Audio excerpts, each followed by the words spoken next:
Good morning, good day, good evening. This is Steve Garrison.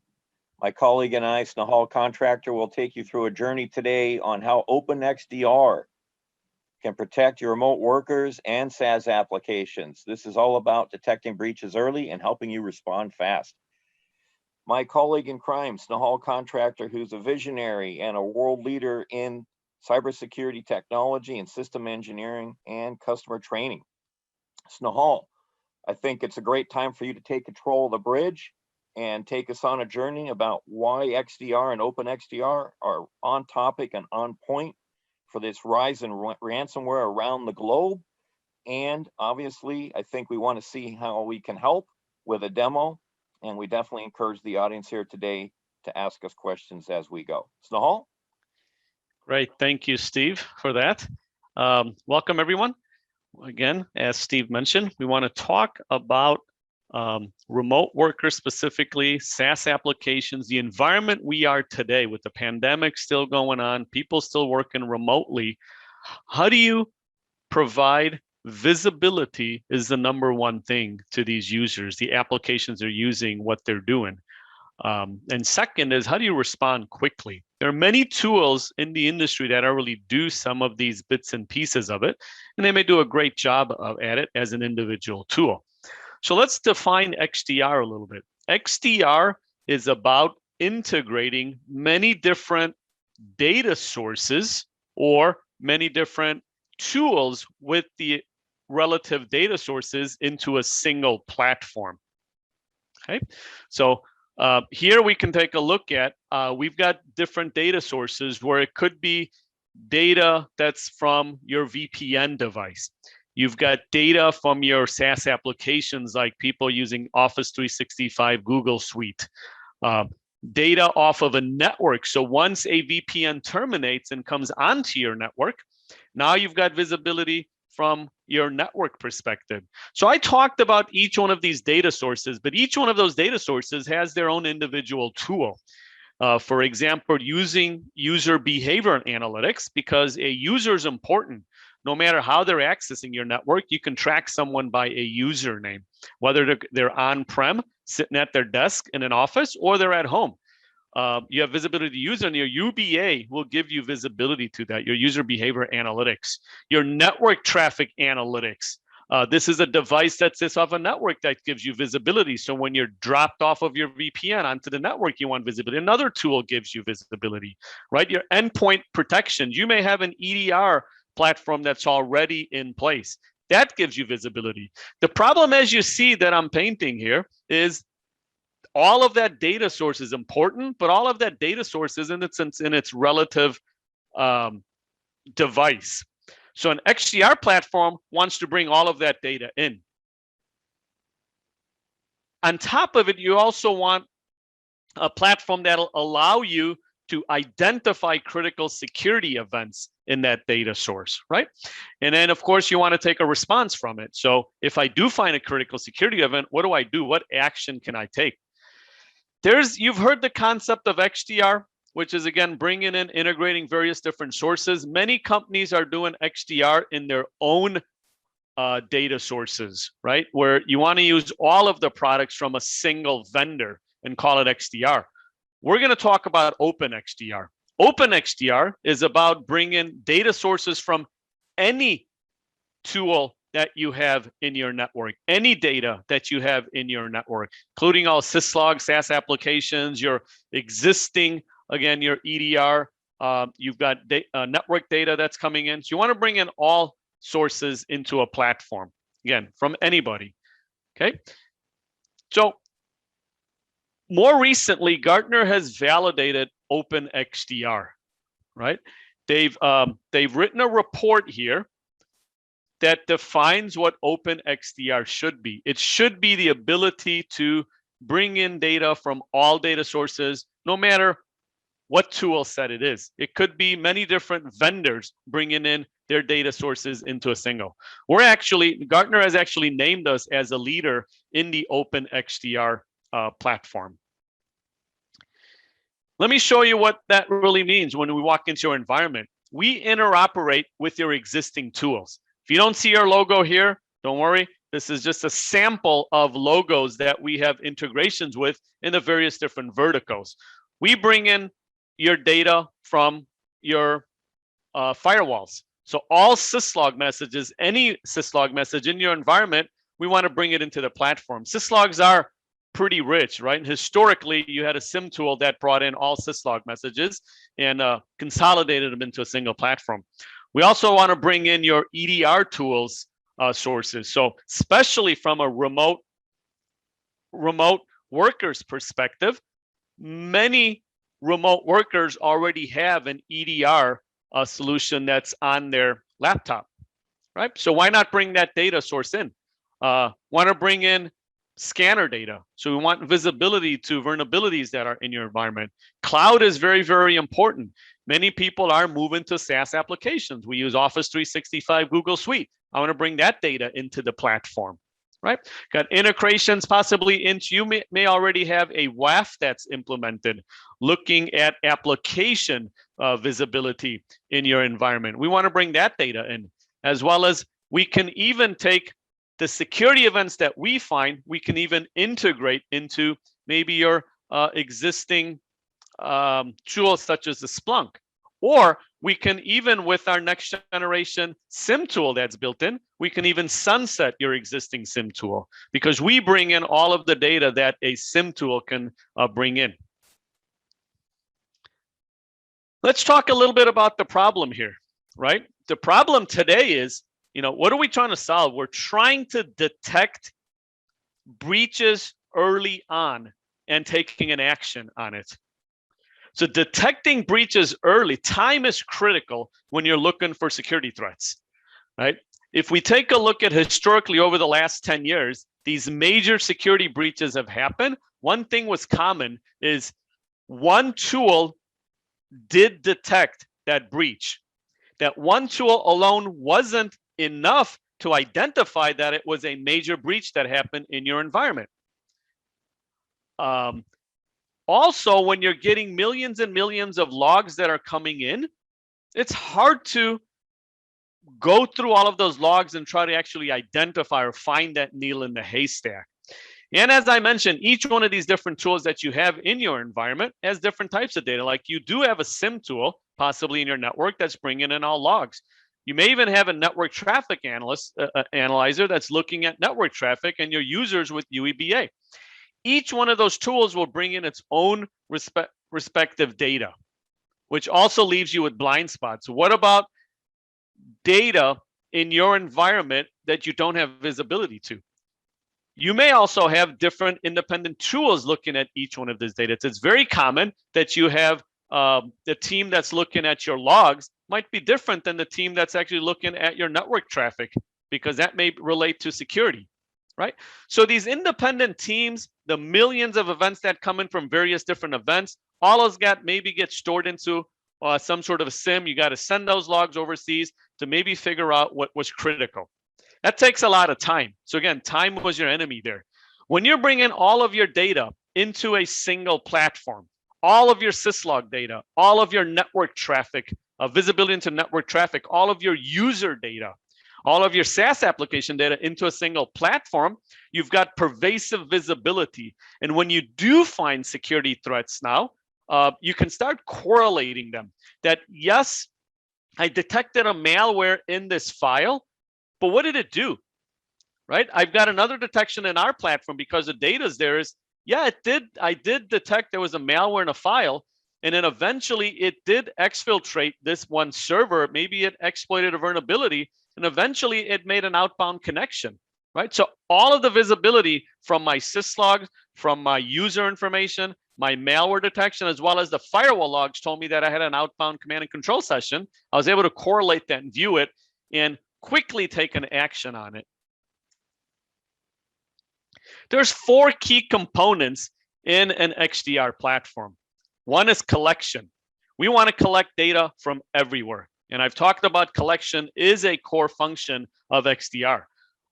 We're focusing primarily here today on remote workers. So I'll take an example of CrowdStrike here. CrowdStrike is a very close partner in our platform where they will bring in all of their data into our data lake.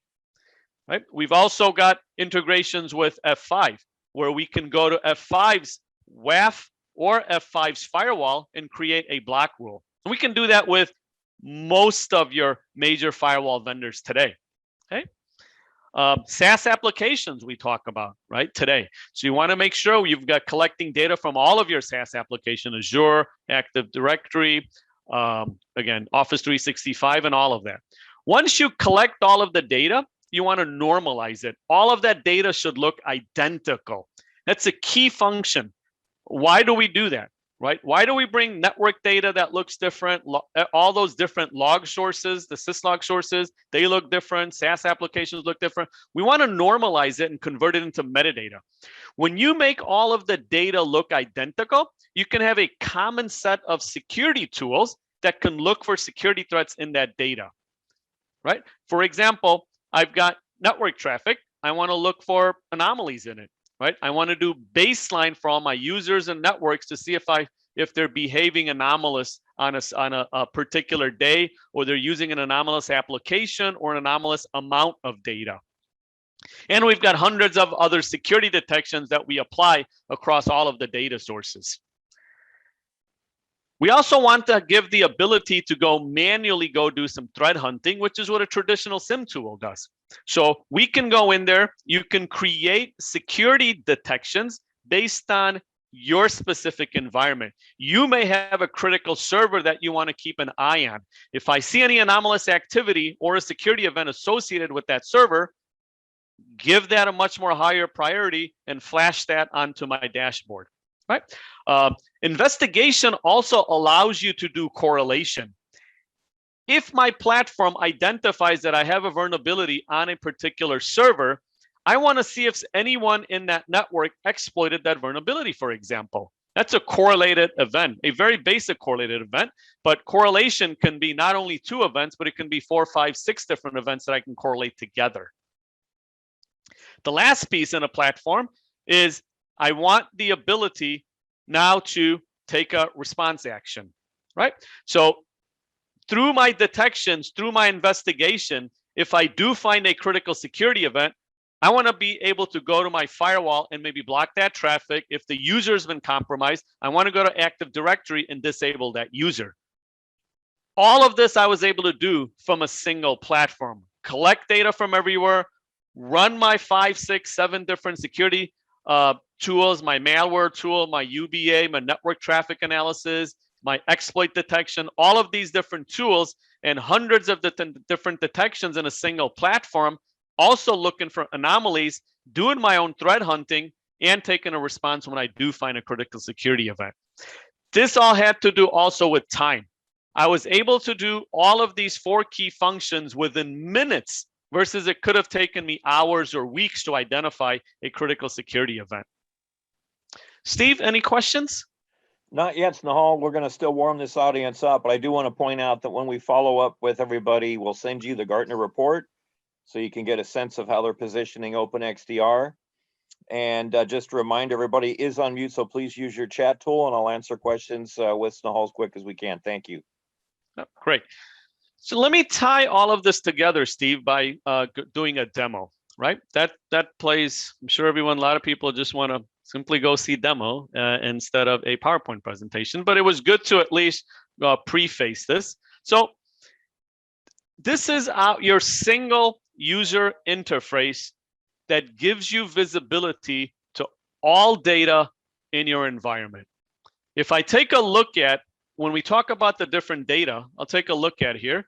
Here you can see I've got sensors I can deploy throughout my network. I've got sensors that are looking at network traffic on a physical switch, as well as virtual sensors that I can deploy in a virtual switch to look at east-west traffic. So the sensors are going to go and grab the data wherever it is in your environment and bring it over to the data processor, which is the user interface you're looking at. We've also got API connectors that are built in. So here you can see I've got many different API connectors. These are not syslogs. Syslogs, we've got hundreds of different syslogs that can come into the platform, but these are API connectors where these are applications that may sit in the cloud, and I'm using API messages to go retrieve all of the data from the cloud. Here you can see Office 365, Google Suite, and a bunch of other tools here. Right? So the collection was the most important piece, is collecting the data, normalizing it, and I'll show you what a normalization looks like. Not only do we normalize the data, we also enrich that data. So we make the data even better than we originally saw it. What we do with enrichment is we'll put geolocation on all the IP addresses, which allows us to even run additional security detections against it. We also will enrich it with threat intelligence feed. So if I've got somebody going to a website or somebody going to a host that has been known to be maybe an emerging threat, maybe it's got a reputation of being a scanner or a brute force or even a phishing website, we're going to enrich all of those IP addresses with that additional threat intelligence feeds. Okay.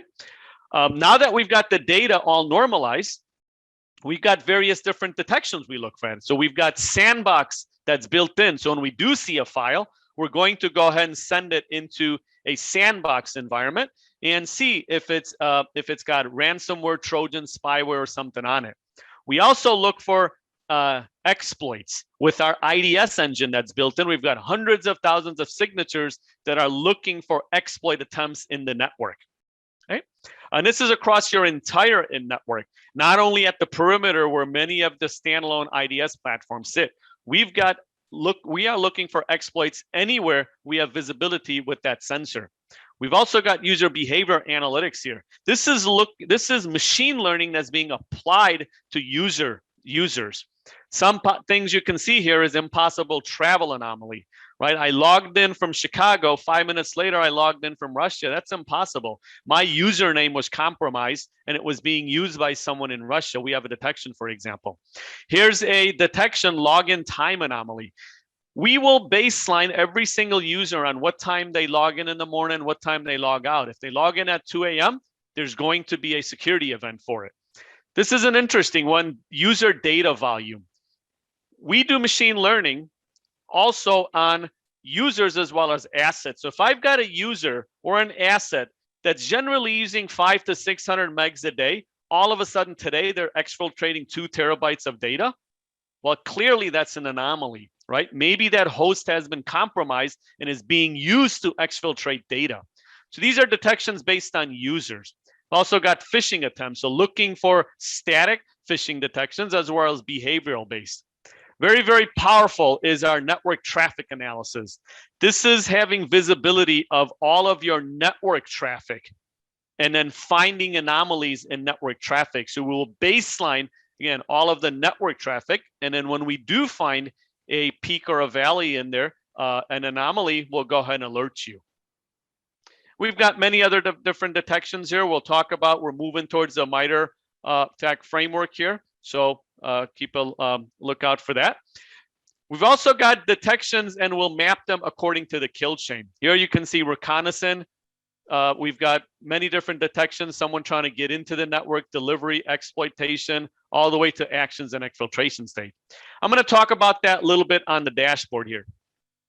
We're talking about time here, how critical it is to identify critical security events in a really, really quick time frame, right? And identify and take an action on it. So that's what the dashboard's designed to do. Across all of your data sources that you have coming in, across all of the different detections, when you have a critical security event, we're going to identify it on the dashboard. When we do identify it on the dashboard, we're going to categorize it today with the cybersecurity kill chain. A couple of reasons to adhere to the cybersecurity kill chain is, one is we provide detections across the entire kill chain. Okay, if you do miss something in one of the stages, we've got 4 or 5 other stages that we can find a threat for that bad actor. The second reason is to categorize is for you to identify which event is critical. If I've got detections in my reconnaissance, this is someone trying to get into your network. Is that important, or this is data that's leaving your network? I've got a bunch of detections here that said this is data that's leaving your network. I've got 17 critical events that says this data is leaving your network. I'm going to go identify those first. Okay, so we will take all critical security events, put them immediately on your dashboard so you can go validate it, and you can go ahead and take an action on it. Steve, I'm going to pause here if there's any questions. Yeah, that's great, Snehal. A couple of people emailed me privately here through the chat tool, which is fine. You can also email everybody. Just the question of, you've said a lot about built-in detections, and I think that's a new concept to folks, in particular, who have a SIM and are used to building queries and doing their own data constructs. How is that different with us? What do you mean by built-in detections? And Yeah, great. in Great general, question. I think, oh yeah, and let me give you a part two because it's kind of related, which is, what's the expectation of getting up, setting up a stack here and getting data like this? How long does it take people to see these detections in their own environment if they were to do a POC with us? Yeah, great. So let me answer that latter one first here. So how long does it take for, if I'm doing a POC, when do I start seeing security events? 2/3 of the detections that are built into the platform are static detection, things that we're looking for immediately. 1/3 of it that you see here will be all based on machine learning. So the machine learning stuff, of course, will take about 2 weeks to baseline and then look for anomalies. So immediate visibility to security threats in your network. So if we talk about an old school SIM tool, what Steve mentioned here, the question is, I've got all this data coming in. I have to go build these so-called rules to find security events, right? So I would have to come in here and maybe do a query. And that query is based on, I want to go look for, maybe if I've got login failures, 5 consecutive login failures, I want to say that's a brute force login, right? Or a brute force attempt. Well, I had to go manually write that. In our platform, there's many different places where we've already got all of those detections that are already built in. One, for example, here's threat hunting library. And a basic example here is, you can see we have many different detections in your Windows events. I've got Windows accounts that are locked out. Someone escalated a privilege. Someone started PowerShell. All of these are pre-built into the platform, and we expand this in every single release. This is under threat hunting library, but same as Steve, as you can see here, even under all of these various different stages, we've got many different detections. Here you can see someone exploited a vulnerability. What I found is one of my tools, my vulnerability scanner, that I've got data coming in, said, hey, this particular IP address has a vulnerability. But then my next tool, Steve, my IDS tool, said, yeah, this particular IP exploited that particular vulnerability. So this is a basic, just showing you correlation. So I hope that answered the question. Yeah, I think that helps answer those questions. Let's move forward and see if some more questions come in. So yeah, so one of the most important thing we talk about is identifying critical security events from noise. Okay, and I'll give you an example here, a quick example. Here in my reconnaissance days, I've got a bunch of security events here. Here's a common one from a SIM perspective. I like to show this example. One thing I like to show here is, this is a security detection that's built into the platform, which is called look for user failed login failure anomaly. How do we get user information? This is the data, all of the different data that's in a single platform, right? And this is important even from remote users, because I'm going to get user information, whether it's from SSH, FTP, SMB, and so on and so forth, Active Directory. A SIM tool told me I had 189,000 login failures. My machine learning said out of those 189,000, 385 of them were anomalous, 2 are critical, right? So I can easily come in here, pick any one of these records. I'm going to click on this record and find more information, right? So here I can go and say, what was the application used? What's the source IP? Why is this anomalous? And then I can go ahead and take an action on it, right? So for example, this guy, he had 141 consecutive login failures in a 5-minute window. Clearly, this is a critical security event. I can come in here, I can validate the application, I can validate all of the information by taking a look at this record, and you can see this is that normalized metadata record here, right, that we create. I can come here and I can take an action. I can say, okay, go ahead and block this on my firewall. Go ahead and disable this user in Active Directory. I can even go to my EDR tool and say, I want to go and contain this host. So quickly, I'm able to identify threats on my dashboard and take an action on it. But one key function, right, is correlation. That if you can correlate all of this stuff in a single platform, you can identify critical security events. On the left-hand side here, you can see I've got all my hosts that have been compromised. All my hosts that have high security risk score, right? On the right-hand side, you can see I've got critical security events that have happened. So if I take a look at this particular Windows machine, right, it says I got a 99.8 risk score. Well, why is that? I can go into this thing called a panoramic view, and quickly you can see I've got a correlated view of that host in the middle with all of the different security events that have happened that were associated with it. This is important even for your remote workers identifying if there's a threat on it, right? SaaS applications, because how do you have visibility to SaaS applications? This example here is going to show you that that particular device in the middle, he had someone try to log in, brute force their way in at an anomalous time from an anomalous location. You could have got this from a standalone product, but it wouldn't have been a critical security event. But now I've got visibility in the same tool to my SaaS applications. You can see here, they logged into Azure Active Directory and they created themselves a user, that same guy. What we also see is lateral movement. They did a port scan or an IP sweep on my network and found a Windows server, and they brute forced their way on.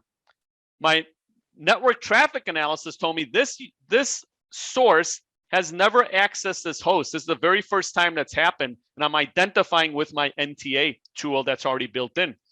Me having visibility to all my Windows events told me that there was a RDP registry that was modified and an RDP reverse tunnel. So I see lateral movement that's happened. This is an interesting one. Because I have threat intelligence that's built into my platform and I'm bringing in threat intelligence feed, I was able to see that now this guy made a connection to this server that has been known to have an emerging threat on it. Again, I can click on this server and see what the emerging threat is and identify that it was maybe a connection made to maybe a possible command and control server.